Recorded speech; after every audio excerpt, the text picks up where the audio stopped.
Colombia के जो राष्ट्रपति हैं गुस्तावो पेट्रो, जिन्हें देश के पहले वामपंथी नेता के तौर पे लोग जानते हैं, उन पर अवैध ड्रग्स की तस्करी में शामिल होने के चलते अमेरिका ने सैंक्शन लगा दिए, पाबंदियां लगा दी। ये कदम दोनों देशों के बीच में बढ़ते तनाव के बाद में उठाया गया और खास करके तब जब पेट्रो ने कैरेबियन में अमेरिकी सैन्य हमलों की सार्वजनिक रूप से निंदा करने की कोशिश की थी, निंदा की थी, जिसमें मादक पदार्थों की तस्करी के संदिग्ध जहाजों को निशाना बनाया गया था।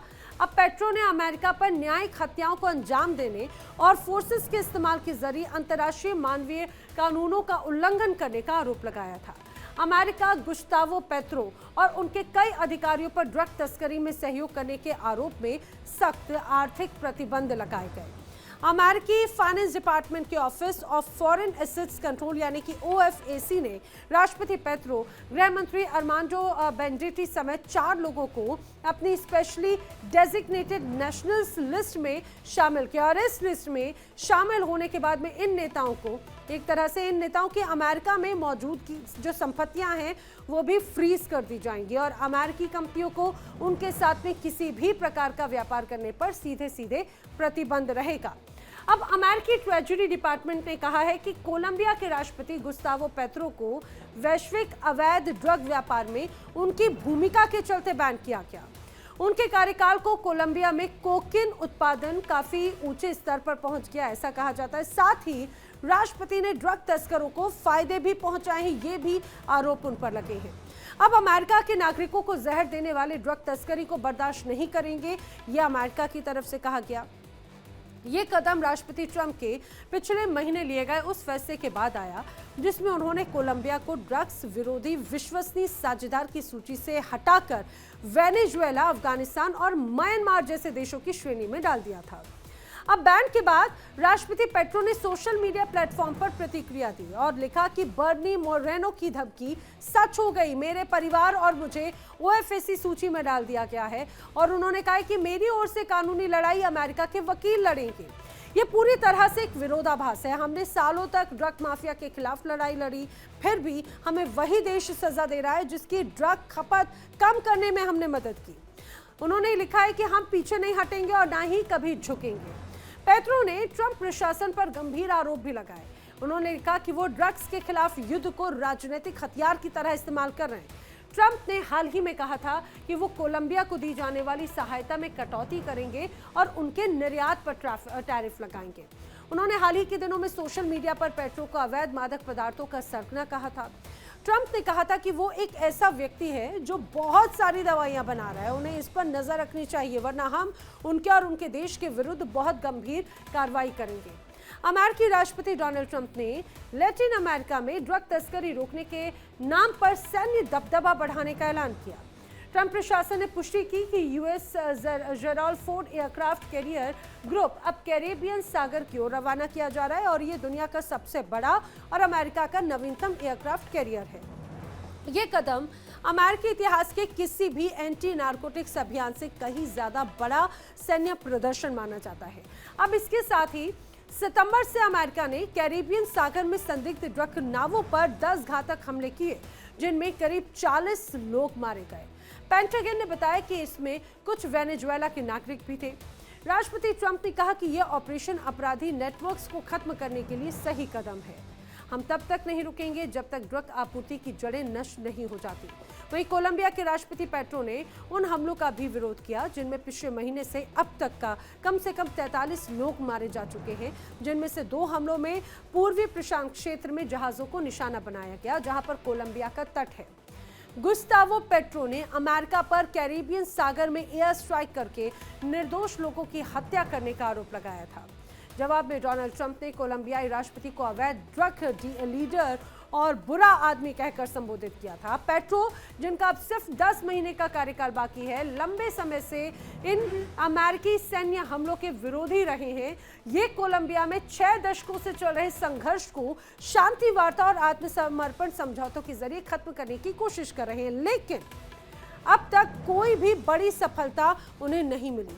पेट्रो का इस साल ट्रंप के साथ में कई बार झगड़ा हुआ। सबसे पहले आइए हम आपको बताते हैं कि कोलंबिया के राष्ट्रपति गुस्तावो पेट्रो के बारे में कि आखिर वो कौन है, क्या है। और दरअसल गुस्तावो पेट्रो के बारे में जानिए। 7 अगस्त 2022 को राष्ट्रपति पद की एक तरह से उन्होंने शपथ ली। कोलंबिया के पहले वामपंथी राष्ट्रपति के तौर पर उनकी छवि है। 17 सालों में पेट्रो ने M19 गुरिल्ला समूह ज्वाइन किया। 1985 में सेना ने गिरफ्तार भी किया था। 1990 के दशक में ग्रुप के डीमोबिलाइजेशन के बाद में वो एक तरह से राजनीति में आए और 1991 में कोलंबिया की संसद के वो सदस्य चुने गए। 2006 के संसदीय चुनाव में वो सीनेट के सदस्य चुने गए। तो 2010 में राष्ट्रपति चुनाव उनकी ओर से लड़ा गया, लेकिन इस दौरान उन्हें जीत नहीं मिली। 2011 से 15 तक बोगोटा के वो मेयर के तौर पर जिम्मेदारी संभालते रहे और यहां से समाजवादी और सुधारवादी छवि को उनकी तरफ से विस्तार मिला। 2018 में राष्ट्रपति चुनाव के पहले दौर में दूसरे स्थान पर वो रहे। तो 2022 में रोडाल्फो हर्नांडेज को हराकर वो राष्ट्रपति बने। 2023 में मनी लॉन्ड्रिंग के आरोप में उनकी गिरफ्तारी हुई थी। पेट्रो, जिसने कोलंबिया के राजनीतिक लैंडस्केप में एक ऐतिहासिक बदलाव चलाया, उनके अभियान का फोकस असमानता को कम करने, शिक्षा को बढ़ावा देने, पेंशन में सुधार और अनप्रोडक्टिव लैंड पर हाई एक तरह से चार्ज लगाने पर केंद्रित था। पेट्रो ने खुद को सामाजिक न्याय, पर्यावरण संरक्षण और क्षेत्रीय एकता के पैरोकार के रूप में स्थापित किया है। पदभार ग्रहण करने के बाद से ही पेट्रो ने प्रोग्रेसिव रिफॉर्म्स को आगे बढ़ाया और वामपंथी लैटिन अमेरिकी नेता, जिनमें ब्राजील हो या फिर लुइस इनासिया लुला दा सिल्वा, चिली के गैब्रियल बोरेक और मैक्सिको की क्लाउडिया शेनबाम शामिल हैं, उनके साथ में उन्होंने अपने रिश्तों को मजबूत किया। उन्होंने वेनेजुएला के निकोलस मादुरो के साथ में राजनयिक संबंध भी बहाल किए, जो पूर्व राष्ट्रपति इवान डुके के कार्यकाल में एक तरह से सस्पेंड कर दिए गए थे। हालांकि अमेरिकी नीतियां और हालिया जो प्रतिबंध हैं, उनकी आलोचना एक बड़ी कूटनीतिक दरार का संकेत जरूर देती है। पेट्रो इस बात पर जोर देते हैं कि कोलंबिया को एक स्वतंत्र विदेश नीति अपनानी चाहिए। वहीं ट्रंप और पेट्रो एक दूसरे के विरोधी हैं, इसमें कोई शक नहीं। दोनों के बीच में इस साल कई बार काफी टकराव देखने को मिला है। पेट्रो वामपंथी नेता हैं, वो गरीबों के लिए योजनाएं बनाना, जमीन सुधार करना और पर्यावरण की रक्षा करना चाहते हैं, जबकि डोनाल्ड ट्रंप दक्षिणपंथी नेता हैं, वो बाजार व्यापार को बढ़ावा देना चाहते हैं और अपने तरीके से सख्त कानून वो बनाना पसंद करते हैं। ट्रंप को लगता है कि पेट्रो की जो नीतियां हैं वो अमेरिका के फायदे के खिलाफ है। साथ ही पेट्रो ने नशे की चीजों पर नियंत्रण में अमेरिका के हिसाब से काम नहीं किया। पेट्रो अपनी नीतियां और अपने फैसले स्वतंत्र तरीके से लेते हैं, जो अमेरिका को पसंद नहीं आता। अब पेट्रो के परिवार के जो कुछ लोग हैं, उन पर मनी लॉन्ड्रिंग जैसे आरोप भी लगे हैं। ट्रंप प्रशासन ने इसे एक तरह से बहुत गंभीर बताया था। पेट्रो और ट्रंप के बीच में किन मुद्दों को लेकर तनातनी हुई है, उसके बारे में भी जरा जान लीजिए। दरअसल पेट्रो और ट्रंप के बीच में पिछले कई बार लंबे वक्त से विवाद देखने को मिला है। हाल ही में इसी साल जनवरी 2025 में डिपोटी फ्लाइट विवाद हुआ था। आपको याद होगा, जब यहां पर अमेरिका ने 2 सैन्य विमान इस दौरान भेजे थे और इस पर एक बड़ी तस्वीर नजर आई थी, जिनमें कोलंबिया के निर्वासित नागरिकों को एक तरह से वापस लाया जाना था। और राष्ट्रपति पेट्रो ने इन विमानों को अपने देश में उतारने से सीधे सीधे मना कर दिया, सीधे सीधे इनकार कर दिया। अब ट्रंप ने कोलंबिया पर 25% टैरिफ लगाने की सीधी सीधी धमकी दी थी, समझिए। वहीं ट्रंप ने वीजा प्रतिबंध भी लगा दिए थे और वीजा प्रतिबंध लगाने के बाद में ये तल्खी और भी ज्यादा बढ़ती चली गई। कुछ दिनों के बाद में दोनों देशों ने समझौता जरूर किया, लेकिन समझौते के बाद में भी जो मनमुटाव था वो खत्म नहीं हुआ। कोलंबिया ने निर्वासित नागरिकों को उसके बाद में स्वीकार कर लिया था और वही उसके बाद में इसी साल कुछ समय पहले जो ड्रग्स हैं उसको लेकर भी सितंबर में एक बड़ी तनाव और बड़ी तस्वीर नजर आई थी। यहाँ पर नारकोटिक्स सर्टिफिकेशन के तहत अमेरिका की कोलंबिया पर एक बड़ी कार्रवाई की गई थी और ट्रंप प्रशासन ने कोलंबिया को ड्रग कंट्रोल असफल एक तरह से घोषित किया था, ट्रंप प्रशासन की तरफ से जो किया जा रहा था। कोलंबिया ने अमेरिकी हथियार खरीद को भी एक तरह से निलंबित कर दिया था, जो साझेदारी दोनों देशों के बीच में थी। आप ये समझिए, सीधे सीधे बार बार कोलंबिया की तरफ से कहा गया कि अमेरिका ब्लैकमेल कर रहा है, अमेरिका की ब्लैकमेलिंग को हम स्वीकार नहीं करेंगे। ये और भी ज्यादा तल्खी को बढ़ा देता है। अमेरिकी सेना ने कैरिबियन सागर में बोट पर कई बार हमले किए, उसकी बड़ी तस्वीरें भी हमने दिखाई और ये सितंबर से अक्टूबर यानी कि इन्हीं पिछले 2 महीनों के बीच में देखने को मिला है। बार बार तस्वीर आई, दावा किया गया कि ड्रग तस्करी बोट पर यह हमले किए गए थे, उन्हें पूरी तरह से ध्वस्त कर दिया था और कई कोलंबियाई मछुआरों की भी इन हमलों में मौत हुई है। ऐसा बड़ा दावा कोलंबिया की तरफ से किया जाता है, लेकिन डोनाल्ड ट्रंप कहते हैं कि ड्रग के खिलाफ कार्रवाई थी।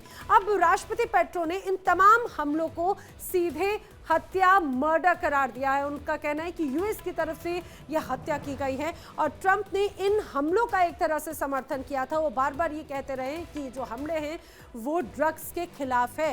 ट्रंप ने अमेरिकी आर्थिक सहायता कम करने का इस बीच ऐलान कर दिया जब दोनों देशों के बीच में तल्खी बढ़ी।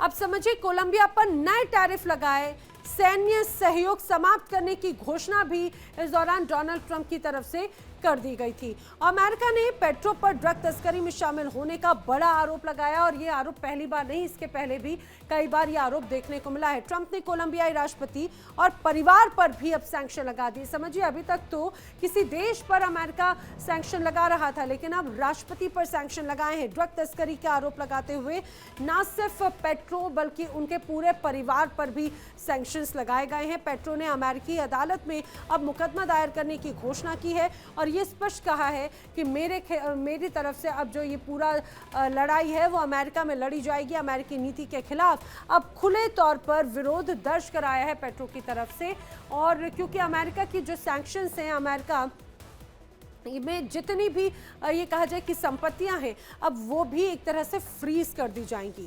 कोलंबियाई राष्ट्रपति ने अपनी ड्रग नीति का बचाव किया। पेट्रो ने बार बार अपनी नीति का बचाव किया है। उन्होंने कहा है कि उनकी जो सरकार है उसने रिकॉर्ड कोकीन जब्ती की और कोका पत्ती की खेती और कोकीन उत्पादन के रिकॉर्ड स्तर वाले संयुक्त राष्ट्र के आंकड़ों पर भी सवाल उठाए। संयुक्त राष्ट्र के ड्रग्स और अपराध कार्यकाल की रिपोर्ट के अनुसार कार्यालय जो रिपोर्ट आई है उसमें कोलंबिया ड्रग्स पर UNODC की रिपोर्ट है। उसमें कोका की खेती के लिए जमीन का क्षेत्रफल बढ़ाने की बात कही। पिछले 1 दशक में जमीन 3 गुना बढ़ी है। 2013 में जो क्षेत्रफल लगभग 85,000 हेक्टेयर था, 2023 आते आते रिकॉर्ड 2,53,000 हेक्टेयर एक तरह से हो गया है। ये न्यूयॉर्क शहर के आकार का लगभग 3 गुना है। कोलंबिया में कोकीन उत्पादन 53% तक बढ़ा है, ऐसा दावा किया जाता है। ये कोलंबिया ड्रग्स UNODC की रिपोर्ट है। अब आगे समझिए, पेट्रो ने इस आंकड़े को एक तरह से फर्जी बताया। कोलंबिया की तरफ से इस रिपोर्ट को फर्जी बताया गया है। अमेरिका ने लगभग 30 वर्षों में पहली बार कोलंबिया को उन देशों की लिस्ट में शामिल किया जो ड्रग्स के खिलाफ युद्ध में सहयोग नहीं कर रहे। अब अमेरिका कोलंबिया पर ड्रग तस्करी का आरोप क्यों लगाता है, ये भी समझना जरूरी है। UN के अनुसार कोलंबिया दुनिया में कोकीन का सबसे बड़ा एक्सपोर्टर है और इस देश में कोका पत्तियों की खेती पिछले साल सबसे ज्यादा उच्च स्तर पर पहुंच गई थी। और समझिए, कोलंबिया का नाम जैसे ही आता है तो ड्रग माफिया या फिर कोकीन की चर्चा जरूर हो जाती है। ये ऐसा क्यों कहा जाता है, आइए वो भी समझिए, वो भी मैं आपको बताती हूँ। दरअसल कोलंबिया में नशे की खेती होती है, दावा है। कोलंबिया में एक पौधा उगता है जिसे कोका कहा जाता है, कोका, और इसी से ही बनता है कोकीन। ये भी बड़ा दावा किया जाता है। कोका से ही कोकीन बनाई जाती है और इसीलिए इसको ये कहा जाए कोलंबिया उत्पादक है कोकीन का। गरीब किसान इसकी खेती करते हैं और बड़े स्तर पर इसकी खेती की जाती है क्योंकि इससे जल्दी और ज्यादा कमाई होती है, ज्यादा आसानी से यहाँ पर गरीब कमाई कर सकता है। खेती ज्यादातर सरकार के कम नियंत्रण इलाकों में होती है जहाँ पर सरकार का हस्तक्षेप कम है। दुनिया में कोकीन का 60% से ज्यादा कोलंबिया से ही आता है और इसीलिए कोलंबिया एक बहुत बड़ा हब ड्रग्स के लिए कहा जाता है। इसका फायदा ड्रग कार्टेल्स सीधे सीधे उठाते हैं और ड्रग कार्टेल्स यहाँ से ही ये कहा जाए कि अब एक्सपोर्ट करना शुरू करते हैं। जो ड्रग कार्टेल्स हैं वो खेती, तस्करी और सुरक्षा एक तरह से नियंत्रित करते हैं, ऐसा बड़ा दावा किया जाता है। अमेरिका कोकीन की सबसे बड़ी मार्केट है, ये अपने आप में बहुत गंभीर जरूर हो जाता है और डोनाल्ड ट्रंप ड्रग्स के खिलाफ है। कोलंबिया से कोकीन की समंदर के रास्ते तस्करी होती है और बड़े स्तर पर कार्टेल्स जो हैं वो समंदर के माध्यम से ही ये पूरा एक्सपोर्ट करते हैं। मैक्सिको के जरिए अमेरिका तक तस्करी लगातार की जाती है। कोलंबिया से मैक्सिको से सीधे सीधे कहा जाए यूएस के अलग अलग इलाकों में, ब्राजील और अफ्रीका के जरिए यूरोप तक तस्करी भी करने का आरोप, ऐसी बातें सामने आती हैं।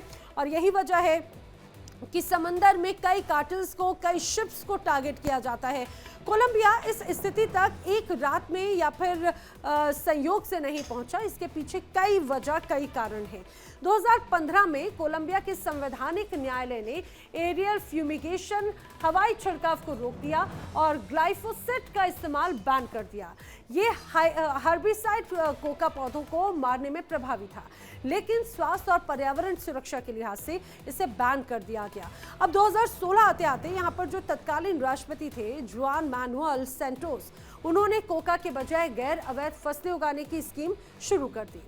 किसानों को प्रोत्साहन देने की कोशिश की गई। कई नए किसान जिन्होंने पहले कभी भी कोका की खेती नहीं की थी, उन्होंने सब्सिडी पाने के लिए कोका उगाना शुरू कर दिया। नतीजा ये हुआ कि सेंटोस के जो दूसरे कार्यकाल था, सेंटोस के दूसरे कार्यकाल में 2014-18 में कोका की खेती लगभग दोगुनी हो गई, 96,000 हेक्टेयर से बढ़कर 1,70,000 हेक्टेयर। हालांकि 2022 में राष्ट्रपति गुस्तावो पेट्रो ने पैस टोटल यानी कि टोटल पीस नीति की घोषणा की। इसका उद्देश्य था ट्रैफिकिंग ऑर्गेनाइजेशन जैसे ईएलएन, नेशनल लिबरेशन आर्मी, उन्हें बातचीत की मेज पर लाना। इसके बावजूद कोलंबिया अब पहले से अधिक नशीले पदार्थ पैदा कर रहा है। आपको ये भी बताते चले, कोलंबिया की कोकीन से कमाई की वो भी बहुत ज्यादा है। ये भी आपको बताएं कि कितना उत्पादन कोलंबिया कोकीन का करता है, कितना इसका एक तरह से इम्पैक्ट पड़ता है। कोलंबिया में कोकीन उत्पादन की अगर बात की जाए तो 2023 में 2,664 मीट्रिक टन कोकीन का उत्पादन कोलंबिया ने किया। 2022 के मुकाबले लगभग 53% से ज्यादा इसे माना जाता है। और इतनी कोकीन जिसे भरने के लिए 20 बोइंग 747 कार्गो प्लेन हर साल चाहिए होंगे। पिछले साल ही कोका की खेती में 10% की वृद्धि हुई। 2024 में 2,53,000 हेक्टेयर जमीन पर खेती उत्पादन क्षमता 50% से अधिक बढ़ गई। ड्रग्स तस्करी से हर साल 15 से 20 अरब डॉलर की कमाई होती है। 2022 में कोकीन निर्यात से आय करीब 18.2 अरब डॉलर की मानी जाती है और 2023 में कुल आय 19 से 20 अरब डॉलर के बीच रही।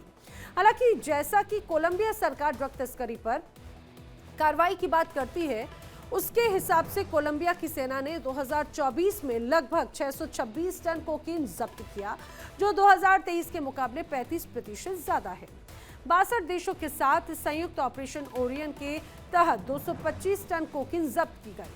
अमेरिका में जब्त की गई कोकीन के लगभग 84% स्रोत कोलंबिया था।